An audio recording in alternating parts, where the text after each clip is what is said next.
Hello दोस्तों, तो आज हम डिस्कस करने जा रहे हैं कि प्रपोजल क्या होती है। प्रपोजल और ऑफर एक ही चीज है। इंग्लिश लॉ में ऑफर वर्ड यूज होता है और हमारे लॉ में प्रपोजल वर्ड यूज्ड है। तो आज हम डिस्कस करेंगे कि इंडियन कॉन्ट्रैक्ट एक्ट में प्रपोजल यानी कि ऑफर क्या होती है। Section 2A Indian contract act 1872 का डिफाइन करता है कि प्रपोजल क्या होती है। तो क्या कहता है सेक्शन 2A? सेक्शन 2A कहता है when one person signifies his willingness to another to do something or to abstain from doing something. मतलब क्या है, जब कोई एक व्यक्ति किसी दूसरे व्यक्ति को अपनी कोई इच्छा प्रकट करता है कुछ करने के लिए या कुछ ना करने के लिए। मैं आपको एग्जाम्पल देकर बताता हूं। फॉर एग्जाम्पल, मैं चाहता हूं कि मेरा दोस्त मेरे को अपनी मोटरसाइकिल सेल कर दे 50,000 रुपए में। मैं उसको प्रपोजल दे रहा हूं कि भाई ये तेरी मोटरसाइकिल मैं 50,000 रुपए में खरीदना चाहता हूं। तो ये एक प्रपोजल होगी, ठीक है। इसी तरीके से मैं किसी रिक्शा वाले को कहता हूं कि भाई मेरे को मेरे घर तक छोड़ो, ठीक है, मैं आपको इसके बदले में 50 रुपए दूंगा, ठीक है। तो ये क्या होगी? ये भी एक प्रपोजल होगी। मैंने उनको कुछ करने के लिए बोला, ठीक है, मैंने उनको कुछ करने के लिए प्रपोजल दी, मैं चाहता हूं कि वो इसके लिए अपनी सहमति दे दे, तो ये एक प्रपोजल है, ठीक है। लेकिन प्रपोजल दो तरीके से हो सकती है, पॉजिटिव और नेगेटिव। पॉजिटिव तो यही हो गया कि मैं किसी को कहता हूं कि आप मेरे लिए कुछ कीजिए, जैसे कि मैंने रिक्शा वाले को बोला कि भाई मेरे को मेरे घर तक छोड़ दे, तेरे को 50 रुपए दूंगा, ठीक है। लेकिन प्रपोजल नेगेटिव भी हो सकती है। नेगेटिव कैसे? मतलब किसी काम को करने के लिए कोई व्यक्ति लीगली ऑथोराइज्ड है, इंटाइटल्ड है, वो काम कर सकता है, लेकिन आप उसको वो काम ना करने के लिए प्रपोजल देते हो। एग्जाम्पल से बताता हूं। मैं किसी कंपनी की फ्रेंचाइजी लेता हूं, उनको कहता हूं कि आपका सारा माल मैं बेच दूंगा, लेकिन मेरी एक शर्त है कि आप किसी और होलसेलर को शहर में अपना माल सप्लाई नहीं करोगे, ठीक है। मतलब क्या है, वो कंपनी लीगली इंटाइटल्ड है पहले से अपना माल जो है दूसरे होलसेलर्स को बेचने के लिए। तो मैं इसको रोकना चाहता हूं, ठीक है। मैं उनको कहता हूं कि आप ये चीज मत कीजिए, आप अपना माल किसी दूसरे होलसेलर्स को मत दीजिए।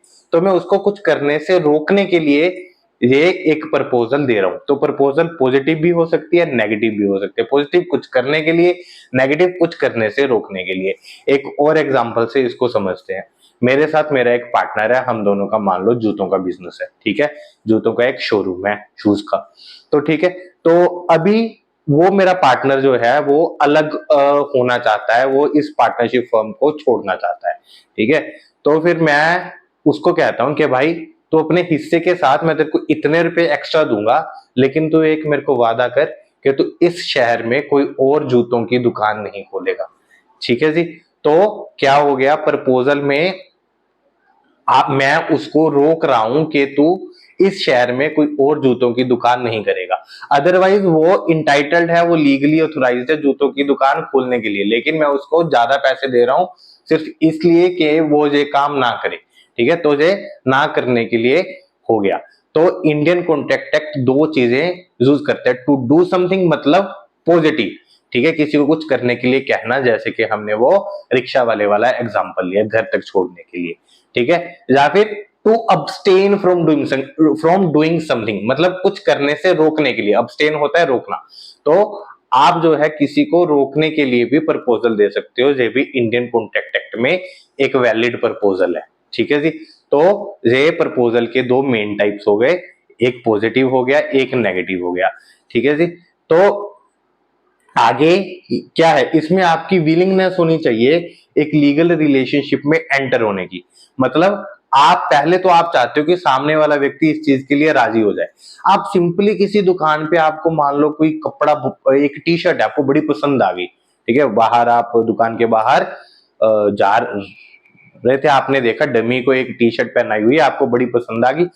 आप जस्ट जाके इंक्वायर कर रहे हो, अभी आप खरीदने के मूड में नहीं हो, आप जस्ट इंक्वायर कर रहे हो कि वो कितने की टी शर्ट है, कैसे है, ठीक है। और आपने जस्ट अपनी एक इच्छा प्रकट की, यार खरीदना तो मैं भी चाहता हूं। तो इसमें आप, लेकिन आपकी इंटेंशन ये नहीं है कि सामने वाला व्यक्ति उसको बेच दे आपको, ठीक है। आपकी जस्ट इच्छा है, लेकिन खरीदने की फिलहाल इंटेंशन नहीं है। दोनों में फर्क होता है, ठीक है। हो सकता है आपके पास पैसे ना हो, किसी भी कारण से आप उसको फिलहाल खरीदना नहीं चाहते, ठीक है, या फिर आपके पास पैसे हैं लेकिन आप पैसों को कहीं और लगाना चाहते हो, ठीक है, तो आपकी विलिंगनेस तो है लेकिन आपकी इंटेंशन नहीं है उसको खरीदने की, तो इंटेंशन होना भी जरूरी है, ठीक है जी। तो अगली लाइन है प्रपोजल की, with intention to get assent of that other person, मतलब आप उस दूसरे पर्सन की सहमति भी चाहते हो, ठीक है, आप चाहते हो कि मैंने जो प्रपोजल दी वो उसके लिए सहमत कर दे और जो है हम इसके साथ आगे बढ़े, ठीक है, तो ये होती है। दूसरा, ये जो इंटेंशन होनी चाहिए, ये इंटेंशन एक लीगल रिलेशनशिप में एंटर होने की होनी चाहिए। इसको एक एग्जांपल के साथ समझाता हूं कि लीगल रिलेशनशिप कैसे क्या होता है। फॉर एग्जांपल, एक केस है वाल्फर वर्सेस वाल्फर, बड़ा ही फेमस केस है, ये इंग्लिश केस है। तो इस केस में क्या था, एक हस्बैंड होता है, एक वाइफ होती है, ठीक है, हस्बैंड की ट्रांसफर हो जाती है किसी दूर के सिटी में, तो हस्बैंड अपनी वाइफ को कहता है कि भाग्यवान, मैं तो उस दूर की सिटी में जाना चाहता हूँ। वाइफ कहती है नहीं, आप मेरे को छोड़ के नहीं जा सकते। वो कहता है मेरे को जाने दे, तेरे को हर महीने में मान लो 5 पाउंड, कोई भी अमाउंट, मैं तेरे को 5 पाउंड जो है हर महीने भेजूंगा। वो कुछ महीने भेजता भी है, उसके बाद बंद कर देता है। तो वाइफ अभी कोर्ट में जाती है, कोर्ट में जाकर वाइफ कहती है कि भाई साहब, इन्होंने मेरे को वादा किया था हर महीने 5 पाउंड देने का, लेकिन अभी अपना वादा निभा नहीं रहे हैं, तो जो कॉन्ट्रैक्ट की ब्रीच कर रहे हैं। कोर्ट जहां पर कहती है नहीं, वो कोई प्रपोजल नहीं थी इंडियन कॉन्ट्रैक्ट एक्ट में, वो जस्ट एक सोशल एग्रीमेंट था, ठीक है, वो जस्ट एक सोशल एग्रीमेंट था जिसमें किसी भी पार्टी की एक लीगल रिलेशनशिप में एंटर होने की इंटेंशन नहीं थी। किसी भी पार्टी की ये इंटेंशन नहीं थी कि उसमें से हमारे लीगल राइट्स और ऑब्लिगेशंस अराइज हो। वो जस्ट एक सोशल एग्रीमेंट था एक मियां बीवी के बीच में। और एग्जांपल देकर बताता हूँ, एक फादर अपने बेटे को प्रॉमिस करते हैं कि बेटा तू क्लास में फर्स्ट आ जा, तेरे को मैं एक बाइक लेके दूंगा, ठीक है। बेटा फर्स्ट आ जाता है, अभी पिताजी बाइक लेके दे ही नहीं रहे, ठीक है। तो वो क्या वो अभी कोर्ट में पिताजी को स्यू कर सकता है कि भाई साहब आपने कॉन्ट्रैक्ट की ब्रीच की, आपने वादा किया था मेरे को बाइक लेके देने का, अभी अब लेके नहीं दे रहे हो? नहीं, नहीं कर सकता, क्योंकि ये भी एक सोशल एग्रीमेंट है, ठीक है। इसमें भी पार्टीज की इंटेंशन नहीं थी लीगल राइट्स को क्रिएट करने की या लीगल ऑब्लिगेशन को क्रिएट करने की। और एग्जांपल देता हूँ, कंसेप्ट ज्यादा क्लियर हो जाएगा। फॉर एग्जांपल, आप अपने किसी फ्रेंड को रात को डिनर के लिए इनवाइट करते हो, ठीक है, वो हाँ कर देता है, आप काफी कुछ बनाते हो उसके लिए, टाइम निकालते हो, ठीक है, आप 2-3 घंटे बैठे हो टेबल पे, वो आ ही नहीं रहा है, ठीक है, तो आप उसको कंपनसेशन के लिए स्यू करते हो कि भैया मेरा इतना खाना वेस्ट हो गया, मेरा टाइम वेस्ट हो गया, वो आया नहीं, उसने जैस की थी। तो ये इसमें भी कोर्ट आपकी कोई हेल्प नहीं कर सकती, क्योंकि इसमें भी कोई लीगल राइट क्रिएट नहीं हो रहा है, ये भी जस्ट एक सोशल रिलेशनशिप में हुआ अग्रीमेंट था, ये जस्ट एक सोशल अग्रीमेंट है, इससे ज्यादा कुछ नहीं। इसमें कोई इंटेंशन नहीं थी लीगल राइट्स और लीगल लायबिलिटीज को क्रिएट करने की, ठीक है। और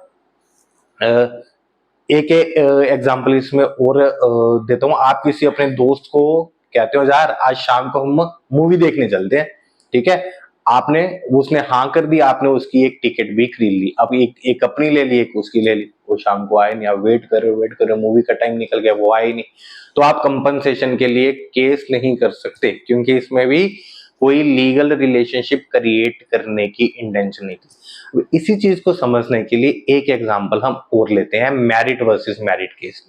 इस केस में भी दो मियां बीवी थे, लेकिन इनमें आपस में काफी डिस्प्यूट रहता था, ठीक है, काफी लड़ाई झगड़ा रहता था।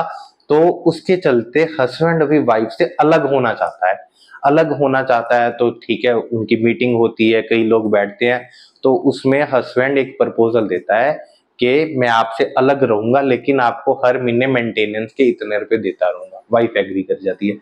तो इस केस में क्या उसको, अगर वो पैसे देने से कल को मना कर देता है, क्या वाइफ के पास लीगल रेमेडी है?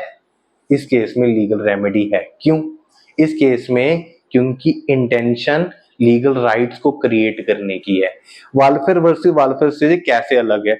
उसमें भी हस्बैंड वाइफ थे, उसमें भी हस्बैंड अलग हुआ था इस अग्रीमेंट के साथ कि मैं आपको हर महीने पैसे भेजूंगा, लेकिन वो अग्रीमेंट जस्ट एक हस्बैंड वाइफ के बीच में के रिलेशनशिप के चलते, जैसे कि हम प्यार से कुछ भी वादा कर देते हैं, वैसे वाला टाइप था।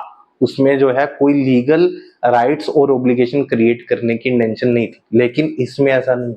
इसमें हस्बैंड वाइफ का आपस में डिस्प्यूट है, जहां पर सीरियस नेगोशिएशंस हो रही हैं, जहां पर जो है सीरियसली लीगल राइट्स और लाइबिलिटीज को अराइज करने की बात की जा रही है। इसमें इंटेंशन साफ झलकती है कि इसमें इंटेंशन एक लीगल राइट क्रिएट करने की है, जो उसको एज अ वाइफ उसका जो लीगल राइट बनता है वो वहां पर उसकी बात कर रही है।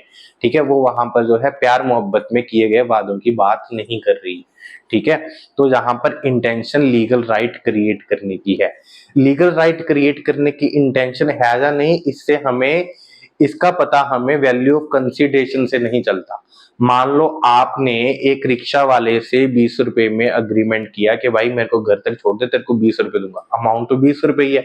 अगर आप कल को नहीं देते हो तो वो 20 रुपए के लिए कोर्ट में भी नहीं जाएगा। ठीक है, मोस्ट प्रोबेबली वो कोर्ट में नहीं जाएगा 20 रुपए के लिए। ठीक है, उससे ज्यादा खर्चा हो जाएगा। तो जस्ट बिकॉज के उसकी इंटेंशन कोर्ट में जाने की नहीं है, अगर ब्रीच हो जाती है तो इसका मतलब ये नहीं है कि इस केस में एक लीगल रिलेशनशिप में एंटर होने की इंटेंशन नहीं है। नहीं, कॉन्टेक्ट छोटा हो बड़ा हो उससे फर्क नहीं पड़ता, जहां पर उनकी इंटेंशन लीगल राइट्स और लाइबिलिटीज को क्रिएट करने की ही थी। जहां पर जब उनकी बार्गेन हो रही है तो वो अपने लीगल राइट्स की बात कर रहे हैं कि भैया 20 रुपए लगेंगे। वो कहता है वो कहता है कि 20 रुपए लो, रिक्शा वाला मांगता है कि नहीं मैं तो ना 30 लूंगा, फिर वो कहते हैं मैं तो 20 ही देने, फिर वो 20 के ऊपर राजी हो जाता है। जहां पर वो जो है उसका लीगल राइट क्रिएट हो गया रिक्शा वाले का उससे 20 रुपए लेने का, और उस व्यक्ति का राइट क्रिएट हो गया सेफली घर तक वो रिक्शा वाला उसको पहुंचाएगा। ठीक है, जे उस व्यक्ति का राइट क्रिएट हो गया। तो छोटे बड़े से फर्क नहीं पड़ता है, लेकिन इंटेंशन क्या है। क्या आपने जस्ट जैसे एक बॉयफ्रेंड अपनी गर्लफ्रेंड से कुछ भी एज अ सोशल कोई अग्रीमेंट कर लेता है, प्यार मोहब्बत में किया हुआ वादा है, क्या वैसी सी बात है, या फिर सचमुच में सीरियसनेस है लीगल राइट्स और लाइबिलिटीज को क्रिएट करने की। ये डिपेंड करता है सिचुएशन टू सिचुएशन। ठीक है, आगे हम इसको कंटिन्यू करेंगे अपने अगले लेक्चर में। तब तक के लिए थैंक यू, अपना ध्यान रखिए।